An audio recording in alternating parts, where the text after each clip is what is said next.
C'est officiel, Oscar De La Hoya va faire son retour sur les rings face à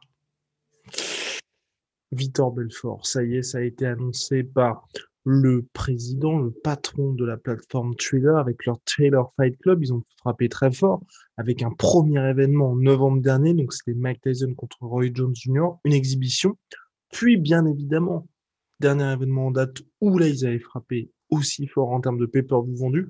Plus d'1 million selon Thriller, plus d'1,3 million d'ailleurs selon la plateforme Thriller. Jake Paul contre Ben Askren. Et là, ils reviendront. Donc déjà, entre-temps, il va y avoir un vrai combat de boxe anglaise avec le retour de Teofimo Lopez. Donc là, c'est pour le 14 août prochain. Parce que Teofimo Lopez, qui devait boxer ce week-end sur Thriller, lors d'une soirée Thriller Fight Club, a été testé positif au coronavirus. Mais là, donc il reviendra le 14 août prochain, et là pour une exhibition, Oscar De La Hoya contre Vitor Belfort. Bon, que penser de tout ça? Donc ce qui est important de dire quand même, c'est que ça va donc bien être une exhibition.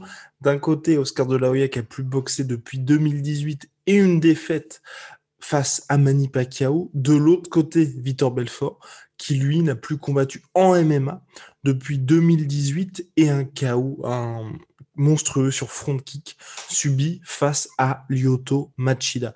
Depuis, Vitor Belfort, il avait signé au ONE FC. Malheureusement, on n'a jamais vu, on va dire, de combat se matérialiser pour lui. Il y avait des discussions pour un combat contre Alain Ngalani, selon toute vraisemblance en plus, en heavyweight. Donc c'était assez intéressant, puisqu'aussi, on avait pu voir sur Internet des photos de Vitor Belfort, et là, tout le monde se disait, ah, il est peut-être de retour, parce que oui, souvenez-vous, Vitor Belfort, ça fait partie de ses combattants, au même titre que Dan Henderson, qu'Alistair Overeem, qui a été frappé de plein fouet, finalement, par l'arrivée de l'USADA à l'UFC, parce qu'avant ça, à l'UFC en tout cas, le TRT, Testosterone Replacement Therapy, était autorisé à l'UFC.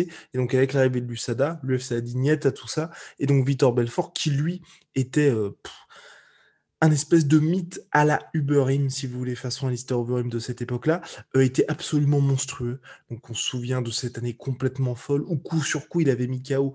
Donc, je me trompe sûrement dans l'ordre, mais c'était Luke Rockhold, Dan Henderson et Michael Bisping, 3 KO monstrueux en une seule année. Et puis, bien évidemment, avec l'arrivée de l'USADA, il lui a fallu énormément de temps pour que son corps puisse s'habituer finalement à fonctionner sans TRT. Et ensuite, quand il est revenu à l'UFC, grand 1, l'organisation ne l'avait pas ménagé puisqu'il était que contre des tueurs, mais surtout, il n'y avait plus ce même niveau de performance. Et là, en signant au NFC, enfin déjà en partant de l'UFC, il avait montré, il y avait des photos de lui sur les réseaux sociaux et puis même des vidéos de lui en train de s'entraîner où il avait retrouvé ce corps assez monstrueux. Donc là, moi personnellement, ce qui m'intrigue particulièrement, et c'est vrai qu'à la différence des combats, on va dire Tyron Woodley contre Tyron Woodley, si vous voulez, contre Jake Paul, ou même Ben Askren contre Jake Paul, là, je suis assez intrigué finalement. Et d'ailleurs, on peut voir ça aussi, même du côté des bookmakers, dans le sens où moi, c'est vrai qu'à chaque fois, j'ai envie d'un petit peu de protéger les gens et de me dire ça va être un petit peu équilibré. Par exemple, le Logan Paul contre Floyd Mayweather, dans les podcasts qu'on avait fait, j'avais pas vraiment peur parce qu'il y avait cette énorme différence de poids. Je me disais, quoi qu'il arrive, ça ne va pas, ça peut entacher bien évidemment la crédibilité de la boxe en fonction de comment vous vous placez, mais ça ne peut pas être grave en termes de résultats, en termes d'énormes chaos qu'on puisse voir. Ben Askren, Logan Paul, Jake Paul, j'avais assez peur et effectivement, bah, Ben Askren s'est malheureusement fait mettre KO. Là, on a un Vitor Belfort qui a 44 ans, qui n'a plus boxé depuis 2018, mais qui a combattu en MMA depuis 2018, mais qui a déjà une expérience en boxe anglaise, victoire par KO première en 2006 au Brésil. Bon, c'était il y a très longtemps contre quelqu'un qui n'a pas fait une grande carrière en boxe anglaise, mais il a déjà une expérience là-dessus, très connu pour son striking, Vitor Belfort, je crois 12 KO à l'UFC, ancien champion UFC également de son état. Donc 44 ans pour Vitor Belfort, quelqu'un qui a l'habitude d'avoir combattu en light heavyweight, dernier combat en middleweight à l'UFC, il est descendu après justement cette période, bon, on va dire, il avait une bonne carrière en light heavyweight, donc champion. Ensuite, de nombreuses années plus tard, il avait aussi un title shot face à John Jones. Ensuite, il était redescendu en middleweight, là aussi title shot face à Chris Weidman, et il a eu un certain succès aussi dans cette catégorie. Et de l'autre côté, Oscar De La Hoya, 48 ans, qui a plus boxé depuis maintenant plus de 10 piges, qui, en plus, et c'est là où, pour moi, ça peut être assez intéressant, c'est qu'effectivement, Oscar De La Hoya, lui, a été jusqu'en middleweight. Donc, il avait gagné un titre, je crois, le titre WBO. Ensuite, il avait perdu contre Bernard Hopkins. Mais donc, c'est moins de 73 kilos. Euh, En boxe anglaise, bien évidemment. Donc là, on aura une grosse différence de poids entre les deux. Je soupçonne, même si j'ai pas de preuves pour étayer ça. Si Vitor Belfort, il y avait des discussions pour un combat contre Alain Galeni en heavyweight, je pense qu'aujourd'hui, il est beaucoup plus haut que les 84 kilos pour les middleweight. Il se préparait pas à redescendre dans cette catégorie-là. Donc on va être sur un Vitor Belfort qui, si vous voulez, est 88, 90 kilos poids de forme. Je suis curieux de voir dans quelle limite de poids vont se mettre d'accord les deux athlètes, parce que là, ça va être intéressant. D'un côté, bien évidemment, on aura Oscar de la Hoya qui va jouer sur ses déplacements, qui va jouer sur son volume, qui va jouer sur aussi, bien évidemment, toute sa science de la boxe anglaise. 11 titres mondiaux dans 6 catégories de poids différentes. Le Golden Boy, c'est absolument monstrueux, mais qui certes n'a plus le même âge qu'avant, a pris aussi un petit peu de poids.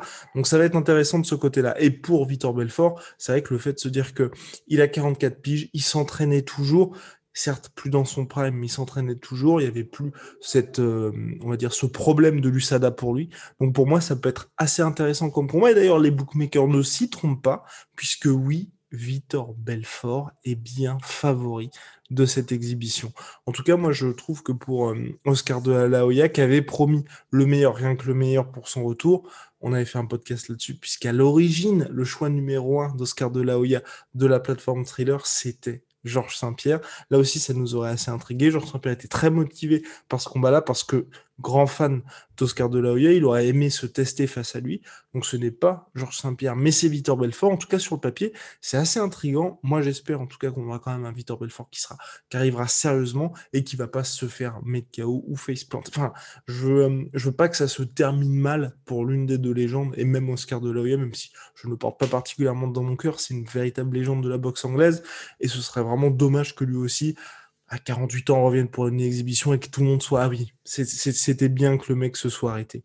Donc voilà en tout cas pour le combat qui va arriver le 11 septembre prochain en pay-per-view, soirée un peu hybride qui a annoncé Thriller pardon, aux médias ESPN, où il prévoit aussi que ce soit finalement une sorte de festival. Donc le dirigeant de Thriller a teasé quelque chose façon Coachella, donc on attend un petit peu de voir. En tout cas, il y aura un gros panel d'artistes, et en gros, le gros moment de la soirée, fin du week-end de festival, ce sera bien évidemment cette soirée de combat où Oscar de la Hoya contre Vitor Belfort sera bien évidemment main event de la soirée. Vitor Belfort qui a aussi teasé potentiellement un combat contre Jake Paul. En tout cas, il a dit qu'il était prêt à aller affronter les deux frères. Bien, il y a aussi dans les news du moment le retour de Jorge Masvidal qui se dit prêt à affronter n'importe quel membre du top 5 pour son retour.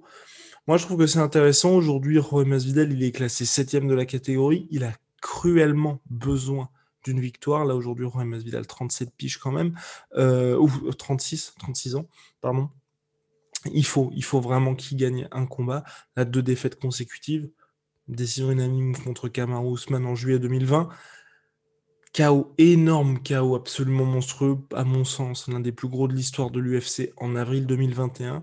Là, la marque un petit peu Gamebred qui peut vous éteindre, qu'il avait clairement surfé là-dessus depuis 2019, cette année monstrueuse, 3 KO de suite, Darren Till, Ben Askren, KO le plus rapide de l'histoire de l'UFC en 5 secondes, puis Nate Diaz, donc arrêt des médecins, mais TKO quand même, au Madison Square Garden avec la ceinture de BMF. Là, il faut que l'image sportive, en tout cas, de Gamebred Masvidal reparte un petit peu.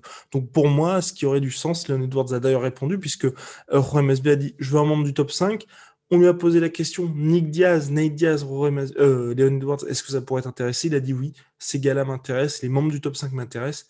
Pour moi, vraiment. Après ce qu'a fait Leon Edwards contre Nate Diaz, je ne suis pas encore complètement vendu sur le fait qu'il mérite le prochain title shot. Il y a bien évidemment Colby Covington, mais on sait que beaucoup de choses peuvent se passer entre le combat de Colby Covington et Kamaru Usman et le prochain title shot. Donc moi, pour que, on va dire, Leon Edwards entérine un peu le truc, pourquoi ne pas être co-main event de cette prochaine défense de ceinture de Kamaru en affrontant Jorge Masvidal? Ça coche plusieurs cases pour Leon Edwards. Il mettrait fin au ce fameux three-piece and a soda de Londres qui avait eu lieu en 2019, où il s'était fait, j'allais dire enchaîné, il s'était pris quelques coups en backstage par Jorge Masvidal et depuis il y avait cette rivalité entre les deux. Ça lui permet, crac, de cocher cette case-là, de gagner de nouveaux fans parce que c'est vrai que Jorge Masvidal aujourd'hui est l'un des combattants les plus connus du roster UFC. Et de l'autre côté, pour Jorge Masvidal, ce qui est intéressant, c'est que oui, Leon Edwards, 10 combats de suite sans défaite. 10 combats de suite sans défaite à l'UFC, numéro 3 de la catégorie welterweight. En cas de victoire, directement, la cote repart en flèche. Il redevient légitime sportivement. Très compliqué d'avoir un title shot contre Kamaru Usman, mais qu'importe. En tout cas, ça permet de dissiper tous ces doutes qui disent aujourd'hui, oui, Jorge Masvidal, ce n'est qu'une hype. C'est un gars qui n'a pas battu des mecs qui étaient clairement prétendants au titre. Là, il bat Leon Edwards, il se replace directement dans la course. Donc pour moi, ce serait vraiment intéressant pour lui. Ce serait intéressant pour Leon Edwards, ce serait parfait pour les deux. Et les deux seraient énormément payés pour ce combat-là. Parce que oui, peut-être pas main event d'un pay-per-view, mais en tout cas co-main event d'un pay-per-view, ça c'est sûr, et ce sera extrêmement suivi. Et en plus, l'UFC peut faire, vous les connaissez bien évidemment avec leur trailer complètement fou, ils peuvent faire quelque chose en mode une rivalité qui dure depuis maintenant 2 ans, qui peut en plus déterminer le prochain title shot si Leon Edwards venait à s'imposer. Bref, pour moi, ça cocherait toutes les cases. Big shout out à My Sweet Pea, My Sweet Protein, moins 40% sur tout My Protein en ce moment avec le code La Sueur, et moins 10% sur tout Venom. Venom, sponsor de l'UFC et sponsor de La Sueur avec le code La Sueur. À très très vite pour de nouvelles aventures. Le podcast est bien évidemment disponible sur toutes les plateformes YouTube, Apple Podcasts, Google Podcasts, Spotify, Deezer et j'en passe.